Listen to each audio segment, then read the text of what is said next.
सुरू आहे। परवा मला जे कोर्टाने निर्दोष सोडलं नागपूरमध्ये, हे खरं तर यांचं पाप। आणि आताही मी सांगतो आपल्याला की पुढच्याही काळामध्ये आम्ही या ठिकाणी ओबीसी समाजाला कुठलाही धक्का लागणार नाही असं वचन त्या शिष्टमंडळाला दिलं। पण त्यांचा मोर्चा नियोजित होता, त्यामुळे त्यांनी मोर्चा काढला। पुढच्या काळातही या सर्व ओबीसी शिष्टमंडळाच्या लोकांना काही गैरसमज असेल जीआर बद्दल, त्यांना काही शब्द न शब्द अजून काही खुलासे पाहिजे असतील, अजून काही स्पष्टीकरण करायचं असेल तर आम्ही त्या ठिकाणी सरकार स्पष्टीकरण करायला तयार आहे। या जीआरनी कुठल्याही परिस्थितीमध्ये एकही चुकीचा व्यक्ती ओबीसी मध्ये येणार नाही।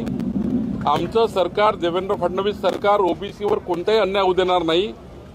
कारण माननीय मोदीजींनी ओबीसी आयोगाला संविधानिक दर्जा दिला आणि तिथून पासून महाराष्ट्रापर्यंत या राज्यातल्या कुठल्याही ओबीसी समाजाला या ठिकाणी पूर्ण प्रोटेक्शन आमचं सरकार देऊन आहे।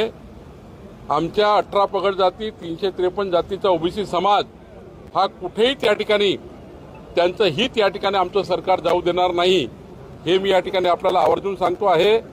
आणि वारंवार ज्या जीआरचा संबंध वडेट्टीवार आणि त्यांचे लोक जोडतात आहे, हा जीआर केवळ त्या ठिकाणी हैदराबाद गॅजेट या संबंधी काढलेला जीआर आहे। महाराष्ट्राच्या इतर भागामध्ये या जीआरचा इफेक्टच होत नाही।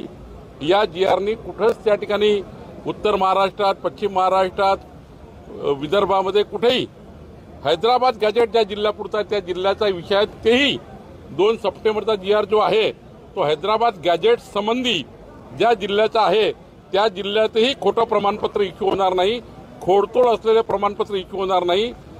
ज्यांची वंशवाढीमध्ये इमानदारीने कुणबी आहे तेच त्या ठिकाणी इश्यू होणार आहे।